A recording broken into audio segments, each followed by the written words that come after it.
বুখারী শরীফের হাদিস শোনাচ্ছি।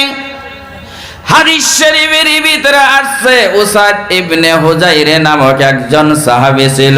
হাদিসে আসছে ক্বালা বাইনাহুমা হুয়া ইয়াকরাউ মিনাল লাইলি সূরাতাল ফাতিহা। একদিন রাতের বেলায় উসাদ ইবনে হুজাইর কোরআনে কারীমের সূরা বাকারা তেলাওয়াত করে। ওয়া ফারাসুহু ইনদাহু মারবুতাতুন, তখন তার ঘোড়া ছিল, ঘোড়াটা তার কাছে বান্ধা ছিল। হাদিসে আসছে ইজ্জালাতিল ফারাস, যখন উসাদ ইবনে হুজাইর সূরা তেলাওয়াত করে, কোরআনে কারীম থেকে সূরা বাকারার তেলাওয়াত শুরু করে দেয়, ওই যে ঘোড়াটা বান্দা আছে কেন জানি চক খেয়ে যায়, লাফালাফি শুরু করে দেয়।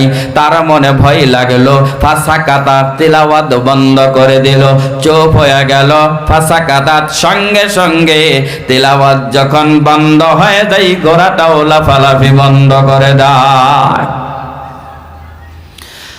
হাদিস শরীফের ভিতরে আসছে ফাকরা, আবার যখন তেলাওয়াত করে ইজ্জালাতিল ফারাস, আবার ঘোড়াটা লাফানো শুরু করে দেয়। ফাসাকাতা, আবার ঘোড়ার লাফানো দেখে তিনি তেলাওয়াত বন্ধ করে দেয়। ইজ্জালাতিল ফারাস ফাসাকাতা, ইজ্জালাতিল ফারাস, তিনি যখন তেলাওয়াত বন্ধ করে, তিনি যখন চুপ হয়ে যায়, সঙ্গে সঙ্গে ঘোড়াটা শান্ত হয়ে যায়, লাফালাফি বন্ধ করে দেয়।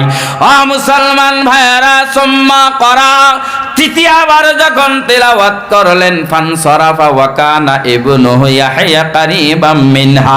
বুখারী শরীফের হাদিসের ভিতরে আসছে, তিনি তখন ভয় পাইলেন, তার সন্তান ইয়াহইয়া ঘোড়ার কাছে শোয়ানো ছিল। তার মনে ভয় লাগলো, আমি যদি তেলাওয়াত করতে থাকি, ঘোড়া যদি লাফাইতে থাকে, এক পর্যায়ে ঘোড়া আমার সন্তান ইয়াহইয়াকে লাথি মারে দিতে পারে, পদদলিত করতে পারে। এই জন্য সন্তানের দিকে গেলেন, সন্তানকে টেনে সরাইয়া আনলেন। হাদিস শরীফের ভিতরে আসছে, ফালাম্মা তাররাহু, তিনি যখন সন্তানকে টেনে আনলেন, আকাশের দিকে মাথাটা করলেন, হাত্তা মা ইয়ারাহা, আকাশে যা দেখার তিনি তা দেখলেন।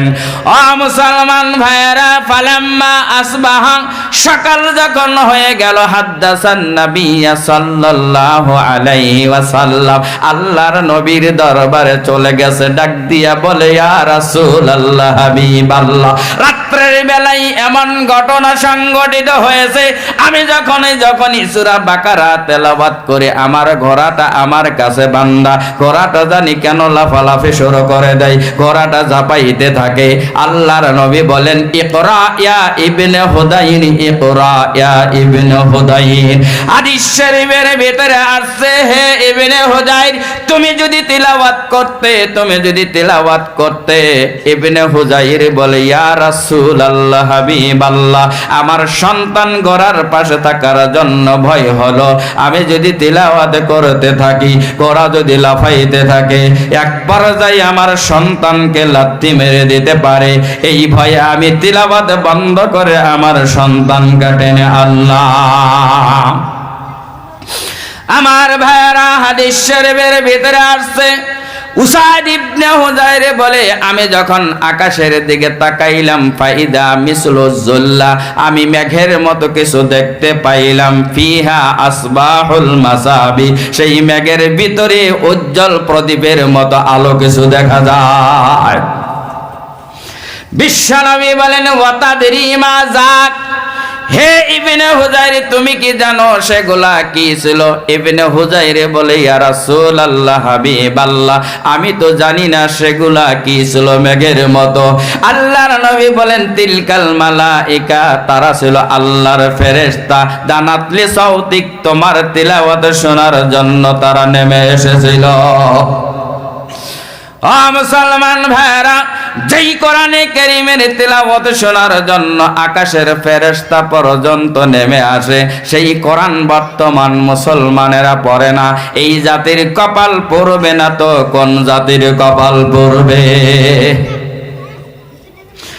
নবীজি আরো বলেন, লাউ করাআতা লা আসবাহাতা, তুমি যদি তিলাওয়াত করতে থাকতা, সকাল পর্যন্ত তিলাওয়াত করতা, তারা সেই জায়গায় অবস্থান করত, ফেরেশতাগুলো সেই জায়গায় থাকতো। সকাল বেলায় মদিনার লোকেরা, মদিনাবাসীরা তাদের নিজ চক্ষে ফেরেশতাদের দর্শন লাভ করতে পারত। এই জন্যই কোরআনে কারীমের তিলাওয়াত করার দরকার আছে না নাই? ও মুসলমান ভাইয়েরা, এই কোরআন যদি বলিষ্ঠ কণ্ঠস্বরে তেলাওয়াত করা হয়, জিন মুগ্ধ হয়ে যায়। বিশ্বনবী বলেন, একদিন আমি কোরআনে কারীম তেলাওয়াত করছিলাম জিনদের সম্মুখে। জিনেরা যখন আমি নবীর মুখ থেকে তেলাওয়াত শুনল, তারা বলল, ইন্না সামি'না কুরআনান আজাদা। কোরআনে কারীমের সূরা জিনের ভিতরে আসছে। জিনেরা যখন আমার মুখ থেকে তেলাওয়াত শুনল, তারা বলল, আমরা আশ্চর্যজনক কোরআন শুনলাম, এমন এক কোরআন শুনলাম, ইয়াহদি ইলার রুশদ, যেই কোরআন হিদায়াতের রাস্তা দেখায়। এমন কোরআন শুনলাম যেই কোরআন হিদায়াতের রাস্তা দেখায়। ফাআমান্না বি, এমন কোরআন শুনলাম, আর ওই কোরআনের উপরে আমরা ঈমানের ঘোষণা দিয়ে দিলাম। ও মুসলমান ভাইরা, নবীজি বলেন, জিনেরা আমি নবীর মুখ থেকে তেলাওয়াত শুনে কালিমা পড়ে মুসলমান হয়ে গেল। যেই কোরআন শুনলে জিন মুগ্ধ হয়ে যায়, যেই কোরআন শুনলে ফেরেশতা মুগ্ধ হয়ে যায়। বর্তমান মুসলমান জাতি সেই কোরআন পড়তে জানে না, কথা ঠিক না? না আমার ভাইরা, কোরআনে কারীম তেলাওয়াত করা শিখেন। এই কোরআন যদি তেলাওয়াত করতে পারেন, তাহলে আপনার অন্তরে গুনাহ করার ফলে যেগুলা কালো দাগ পড়ে যাবে, ওই দাগগুলা আল্লাহ পাক মুছে কোরআনের নূরে আপনার অন্তরটা নূরান্বিত করে দিবে। হাদিস শরীফের ভিতরে বিশ্বনবী বলেন, ইন্না হাদিহিল কুলুবু তাসদাউ কামা ইয়াসদাউল হাদিদু ইযা আসাবাহুল মা। আল্লাহর নবী বলেন, লোহাতে পানি পড়লে যেমন মরিচা ধরে, লোহাতে পানি পড়লে মামরে ধরে, ধরে কি ধরে না? আল্লাহর নবী বলেন, বান্দা যখন গুনাহ করে, গুনাহ করার ফলে বান্দার অন্তরে কালো দাগ পড়ে যায়। নবীজিকে জিজ্ঞাসা করা হলো, ইয়া রাসূলুল্লাহ, হাবিবাল্লাহ, গুনাহ করার ফলে অন্তরে কালো দাগ পড়ে গেল, এই কালো দাগ পরিষ্কার করব কি করে? কালো দাগ পরিষ্কার করার উপায় কি হবে? এই হাদিসে বিশ্বনবী দুইটা উপায়ের কথা বললেন। এক নম্বর উপায় দিলেন তিলাওয়াতুল কোরআন, কোরআনে কারীমের তিলাওয়াত করো। ও মুসলমান ভাইয়েরা, কোরআনের তিলাওয়াত করবেন, কোরআনের নূরে আল্লাহ পাক অন্তরটা পরিষ্কার করে দেবে। আমার ভাইয়েরা, এই কোরআনে কারীম যদি তেলাওয়াত করা হয়, একটি অক্ষর পড়বেন, 10টি সাবধান করা হবে। আমার কথা বলি নাই, কোন লোকজনের কথা আমি বলি নাই, বলেছি রহমাতুল লিল আলামিনের কথা। আল্লাহর নবী বলেন, মান কারা হারফাম মিন কিতাবিল্লাহি ফালাহু বিহি হাসানাতুন।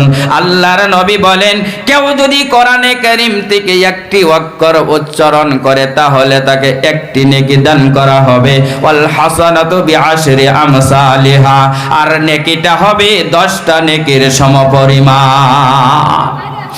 আল্লাহর নবী আরো বলেন, ওয়ালা আকুলু আলিফ লাম মিম হারফুন, আমি এই কথা বলি না আলিফ লাম মিম একটি হরফ, বরঞ্চ আলিফুন হরফুন, আলিফ হলো একটি হরফ, ওয়া লামুন হরফুন, লাম হলো একটি হরফ, ও মিমুন হরফুন, মিম হলো আরেকটি হরফ।